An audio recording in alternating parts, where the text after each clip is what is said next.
Robotic surgery is an advanced form of laparoscopic surgery. So it is just an extension of another aspect of minimally invasive surgery, which is now recommended for most of the surgeries that's happening. Robot surgery is perfectly safe. It's the surgeon who operates with the computer assistance. And why do we need it? We need it for enabling our surgical skills. It helps us do the same surgery in a more precise manner.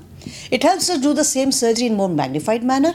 It helps us do the same surgery in a more effective manner so that the blood loss is less, so that the incisions are smaller, so that the post-operative pain and recovery of the patient is faster. So it's all for the benefit of the patient, but the surgeon also is not devoid of benefits because in this magnified environment, I can probably give a better option or better surgical outcome to the patient. Cancer surgeries are generally complex, very long. The robot technology is perfect blend to a cancer treatment. One is you have the forearms, which is very important to create a stable retraction, not dependent on human error. And you need to have a wide view and an enlarged view, like you have a 12x magnification, so you can see where is the nerve vessels and this. Plus, it's a unfogging fixed camera. So you have a perfect blend of everything, where minimal invasive, where laparoscopy failed miserably, robotic helped. So you have a better clinical outcome, better ontological removal, patient can be cured better, and they have the benefit of minimal invasive without compromising cancer outcome. Unlike the adult world, the transition from open to laparoscopic surgery in babies and children was very limited because laparoscopic reconstructive surgery in babies and children requires a very high level of suturing skill which needs wet labs in the hospitals with limited patients. So result was that many children were having open operation when the same operations were being done laparoscopic in adults. So the arrival of robotic technology, which allowed massive magnification, 3D vision, highly controlled suturing, allowed the opportunity to offer surgery to smaller babies and children by the minimal invasive technique without exposing them to higher level of complications. So for example, this morning we have done a ureteric reimplant. The kid has walked into the hospital at 6 in the morning and he's out of the hospital by late afternoon. Now this was completely a dream, 7, 8, 10 years ago. Most of the patients that I've operated are actually very satisfied and happy that they chose robotic surgery. But the fact that when I see a smile on the patient's face after he's undergone a major procedure and he's out of the hospital within 1 or 2 days, that's very satisfying. I think this is what robotics has done. Is robotic surgery safe? It is as safe as the surgeon who's using the robot. The instruments that are made for the surgical robot are instruments which are very small, which are precise, and which can be controlled with a scaled movement. By scaled movement, we mean that if you move about 3 centimeters with the hand, the instrument moves 1 centimeter. So this adds a lot of precision during the operation, and this makes robotic surgery safer than open surgery or laparoscopy in a lot of circumstances. There are certain cases in whom I would have perhaps made a large scar and perhaps have removed a larger organ, larger part of the body while treating the disease. And today I have been doing, I'm even giving small incisions and small scars and keeping the organ back and only removing the disease, for example, cancer of the kidney. So I've been doing partial nephrectomies for these patients where maybe 10 years ago, if the same patient had come to me, I would have offered an open radical nephrectomy, it means removal of kidney along with the tumor. But today I can do a partial nephrectomy thanks to the robotic technology and save the kidney, save the patient of a scar, and save the pain. And the recovery is fantastic in these patients. I would say robotic offers the similar oncological outcomes as compared to open surgery, but it has the benefit of having greater control over dissection. We can see the nerves very well, and urinary and sexual functional recovery are earlier in those cases. And when we do dissection very low to preserve sphincters, which is important, like the robotic intersphincteric resection, you can do the dissection really very well. And some studies have shown when you do much dissection from the top side, the quality of sphincter function or continence is higher if you do robotic intersphincteric resection. But what I feel most is most of our patients are younger patients, young rectal cancer patients less than 40 years.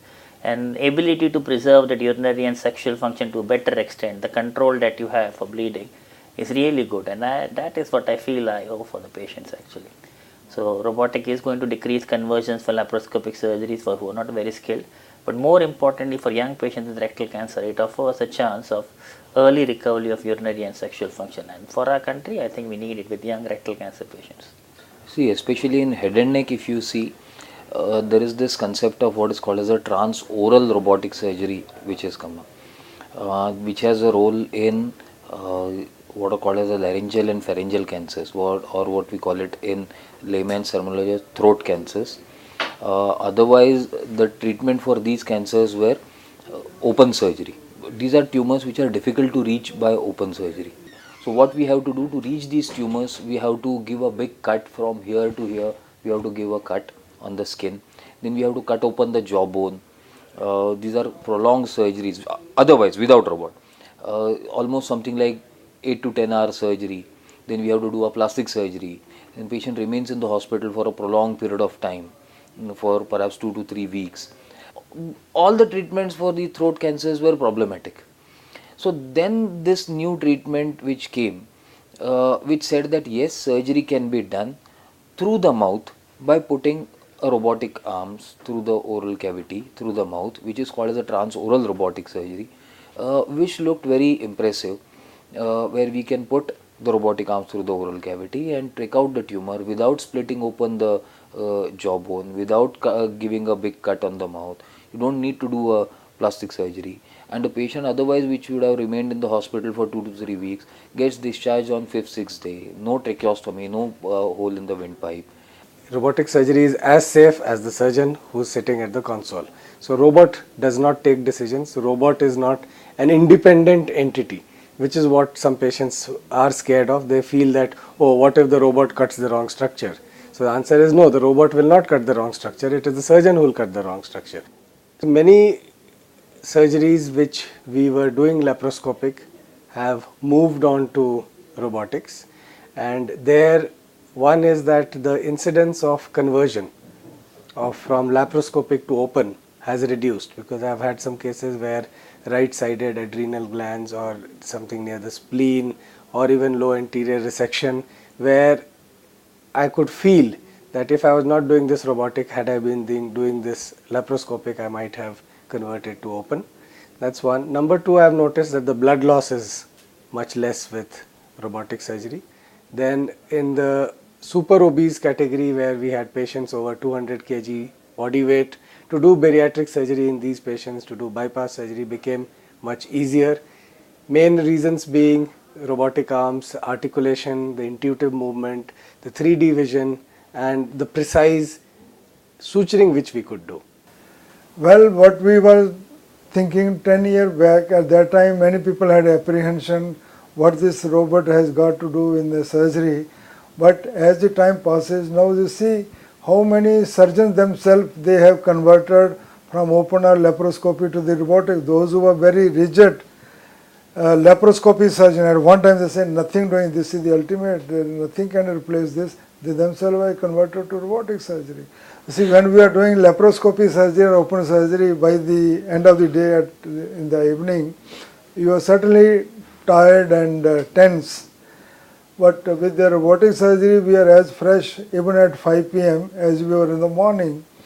And this is not something very much demanding as in the open surgery or the laparoscopy, where your surgeon is physically struggling. Physically, it's not only your mental, you are physically struggling there. But in the robotic, there is no physical struggle at all. You see, we have to say that it's a technology, you have less, the scar, first of all, open, there is no big scar, especially for women who are so fat, short and fat, especially for young girls who are not married, they don't want to have a big scar in the abdomen. So initially it came that we were doing lap. But robotic is better than lap. In general, I will say, short, stocky women, very fat women with diabetes, hypertension, and having a major gynae surgery should get it done robotically, because it is a better outcome for her. I still do conventional cases, surgery in some cases, and we were doing minimally invasive, that was laparoscopic. So robotic was an essential technical movement from lab to robotic, and in some cases, in specifically my branch, uro-oncology, like prostatic surgery and nephron sparings, it is the surgery to be done robotically. Probably once you are on these surgeries, maybe you will not look back to the laparoscopy. We had a 125 kg lady. She had come from Nigeria for a big fibroid surgery, and we had to do a hysterectomy. Doing a laparoscopic surgery on her would have been a nightmare for me, doing a TLH for her. But with the comfort of robot, I was very confident in telling her that I will be able to do your surgery. There are no chances of getting an open surgery done. The apprehension the lady had that I am 9 gram hemoglobin and I don't want any blood transfusion because I am in India and I don't, somehow she had no confidence that what kind of blood we'll be giving her. So she said, please operate on me, but don't give me blood transfusion. I couldn't have done this without a robot.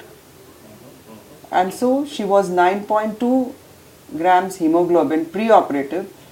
When we did it post-operatively, she was 9. So she was so happy. The robotic is slowly becoming my USP. Minimal access and then off that robotic definitely. And I think it's something which I'm able to offer, which hospital and people around me, patients are able to recognize. So what happens is, it's been proven time and again that even if you don't do robotic across the board for all your patients, let's say you do robotic only for about 30% of your patients, your practice will still improve because it is cutting edge technology and it's understood that a surgeon adopting robotic is at the peak of his profession, the top of the food chain, so to speak. So you are going to get a lot of patients whom you may not be able to do robotic, but overall your volumes are going to increase.